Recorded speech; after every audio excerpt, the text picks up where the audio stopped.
జై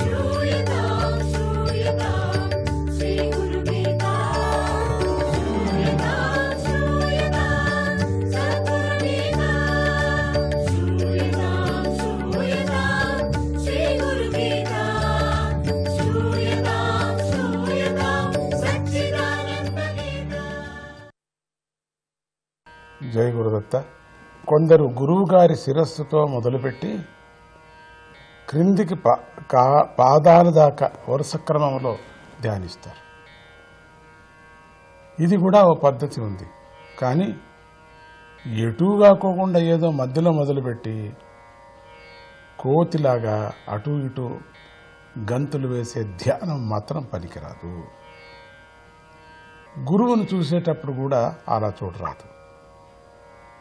ఏదైనా మంచి పని చేయాలని అనుకున్నప్పుడు మొదట మనస్సులో ఇలా సంపూర్ణ సద్గురు రూప ధ్యానం చేయాలి. అలా చేస్తే విఘ్నాలు తొలగి కోరికలు సిద్ధిస్తాయి. ఈ గురుగీతకు అంగన్యాస కరన్యాసాలు కూడా ఉన్నాయి. ఏ గ్రంథమైనా సరే అది మొదటగా ఆవిర్భవించినటువంటి సందర్భాన్ని బట్టి దాని సారాన్ని మనం అంచనా వేసుకోవచ్చు. ఇక్కడ పరతరమైన గురుతత్వాన్ని ప్రతిపాదించేటువంటి ఈ గురుగీత గ్రంథం సూత శౌనకాది మహర్షుల సంవాదంగాను పార్వతీ పరమేశ్వరుల సంవాదంగాను మొదట ఆవిర్భవించింది. మొదటగా సూత శౌనకాదుల సంవాదాన్ని ప్రస్తావిస్తున్నారు ఇక్కడ. గుహ్యాద్గుహ్యతరా సారా గురుగీతా విశేషతః తవ ప్రసాదాత్ శ్రోతవ్యా తాం సర్వాం బ్రూహి సూతనః. ఒకప్పుడు శౌనకాది మహర్షులు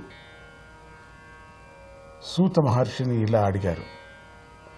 ఓ సూత మహర్షి, గురుగీత బహు రహస్యమైనది, మిక్కిలి సారవంతమైనది కదా. నీ అనుగ్రహం వల్ల అది వినాలని ఉంది కనుక మాకు గురుగీతను పూర్తిగా ఉపదేశం చెయ్యి అని అడిగారు. ఇది రహస్యం అంటే అనుకోవచ్చు కదా మీరు. భగవద్గీతలో కూడా అంతే. గుహ్యాత్ గుహ్యతరం గుహ్యాత్ గుహ్యాత్ గుహ్యాత్తరం గుహ్యతరం అంటే రహస్యమైనటువంటిది, రహస్యానికి రహస్యమైనటువంటిది గుహ్యాత్ గుహ్యతరం అంటారు. ఆ వేదాంత విద్య చాలా రహస్యమైనది అంటారు. లలితా సహస్రనామాలు చూస్తే కూడా అంతే. ఆ నామాల పేరే లలితా రహస్య సహస్రనామ స్తోత్రము అంటారు. మన ఆధ్యాత్మిక గ్రంథాలన్నిటిలోనూ ఇంతే. రహస్యం రహస్యం అంటారు. అంటే ఎవరికీ చెప్పకోకుండా దాచుకోవాలని మహర్షుల యొక్క అభిప్రాయమా అనుకోవచ్చు మనం. ఏదైనా వ్యాపార రహస్యమా? కానే కాదు కదా. రహస్యం అంటే అసలైనటువంటి రహస్యం భగవంతుడే. ఆ భగవంతుడి తత్వం ఇక్కడ సంపూర్ణంగా చెప్పారు అని ఆ మాత్రమే మనం దాని యొక్క భావం. సూత ఉవాచ కైలాసశిఖరే రమ్యే భక్తానుగ్రహతత్పరం ప్రణమ్య పార్వతీ భక్త్యా శంకరం పరిపృచ్ఛతి. అది విని సూత మహాముని ఉత్తమార్హత గల ఆ మునీశ్వరులకు గురుగీత ఉపదేశించే ఆ సదావకాశం కలిగింది కదా అని సంతోషించి ఇలా అన్నాడు.